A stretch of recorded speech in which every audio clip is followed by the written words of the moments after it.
ಇವತ್ತಿನ ವಿಡಿಯೋದಲ್ಲಿ ರಥಸಪ್ತಮಿ ದಿನ ಈ ಒಂದು ದಾನವನ್ನು ಮಾಡೋದ್ರಿಂದ ನಮಗೆ ಏನೆಲ್ಲ ದೋಷಗಳಿಂದ ಪರಿಹಾರ ಸಿಗುತ್ತೆ ಅನ್ನೋ ಒಂದು ಮಾಹಿತಿನ ನಿಮಗೆ ತಿಳಿಸ್ತಾ ಇದ್ದೀನಿ.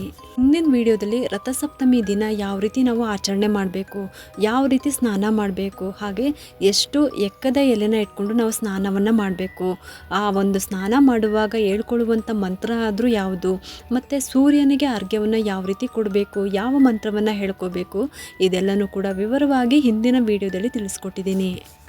ಇದೇ ಜನವರಿ 25ನೇ ತಾರೀಕು ಭಾನುವಾರ ರಥಸಪ್ತಮಿ ದಿನವನ್ನು ಆಚರಣೆ ಮಾಡ್ತಾ ಇದ್ದೀವಿ. ಭಾಸ್ಕರನ ಆರಾಧನೆಯ ಪುಣ್ಯ ದಿನವೇ ರಥಸಪ್ತಮಿ ಅಂತಲೂ ಕೂಡ ಕರಿತೀವಿ.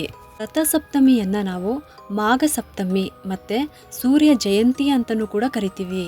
ರಥಸಪ್ತಮಿ ದಿನ ನಾವು ಸ್ನಾನವನ್ನು ಮಾಡಿ ಈ ಒಂದು ಮಂತ್ರವನ್ನು ಹೇಳ್ಕೊಳ್ಳೋದ್ರಿಂದ ನಮಗೆ 7 ಜನ್ಮದ ಪಾಪಗಳು ಕಳೀತವೆ ಅಂತ ನಾನು ಹಿಂದಿನ ವಿಡಿಯೋದಲ್ಲಿ ವಿವರವಾಗಿ ತಿಳಿಸ್ಕೊಟ್ಟಿದ್ದೀನಿ.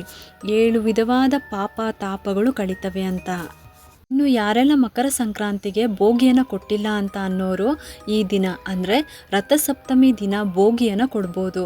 ಅವತ್ತು ಯಾವುದೇ ಒಂದು ಕಾರಣದಿಂದ ಮಿಸ್ ಆಗಿದ್ರೆ, ಕೊಡೋದಕ್ಕಾಗಿಲ್ಲ ಅಂತ ಇದ್ದರೆ ಈಗ ನೀವು ರಥಸಪ್ತಮಿ ದಿನ ಕೊಡ್ಬೋದು.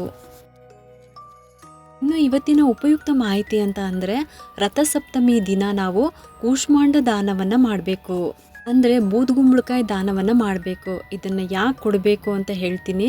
ಈ ದಿವಸ ಅಂದರೆ ರಥಸಪ್ತಮಿ ದಿನ ಅಂದರೆ ಭಾನುವಾರ 25ನೇ ತಾರೀಕು ನೀವು ಈ ಕೂಷ್ಮಾಂಡ ದಾನವನ್ನು ಮಾಡೋದ್ರಿಂದ ಗರ್ಭಕ್ಕೆ ಸಂಬಂಧಪಟ್ಟಂಥ ಏನೇ ದೋಷಗಳಿದ್ರು ಮತ್ತು ಸಂತಾನ ಫಲ ನಿಮಗೆ ದೊರೆಯುತ್ತೆ.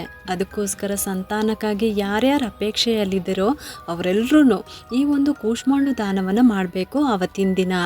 ಅಂದರೆ ಇದೇ ಭಾನುವಾರ 25ನೇ ತಾರೀಕು ರಥಸಪ್ತಮಿ ದಿವಸ ಈ ದಿನದಲ್ಲಿ ಮಾಡಬೇಕು.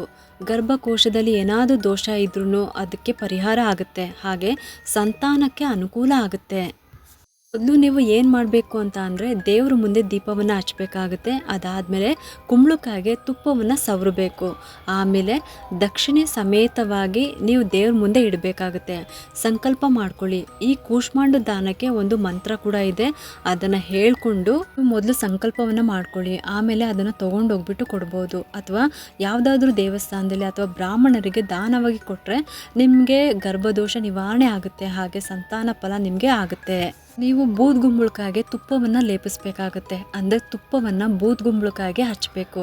ಹಚ್ಚಿದಾದಮೇಲೆ ಅದ್ರ ಮೇಲೆ ನೀವು ದಕ್ಷಿಣೆಯನ್ನು ಇಟ್ಬಿಟ್ಟು ಯಾರಿಗಾದ್ರೂ ಬ್ರಾಹ್ಮಣರಿಗೆ ದಾನವಾಗಿ ಕೊಡಬೇಕು.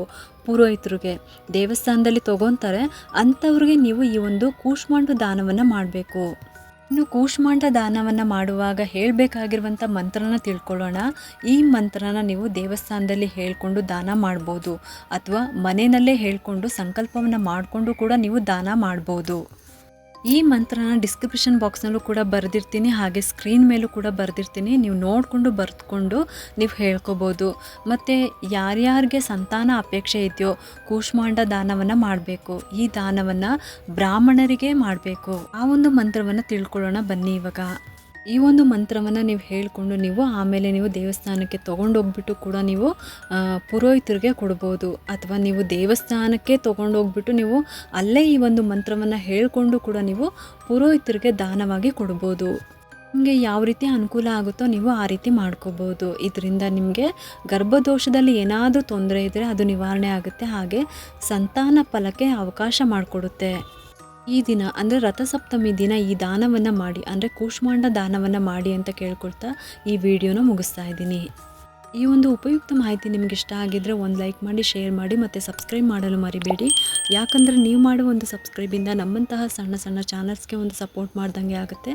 ಮತ್ತೆ ಸಿಗ್ತೀನಿ ಮುಂದಿನ ಹೊಸ ವಿಡಿಯೋದೊಂದಿಗೆ ಅಂತ ಹೇಳ್ತಾ ಈ ವಿಡಿಯೋನ ಮುಗಿಸ್ತಾ ಇದ್ದೀನಿ. ಸರ್ವೇ ಜನ ಸುಖಿನೋ ಭವಂತು.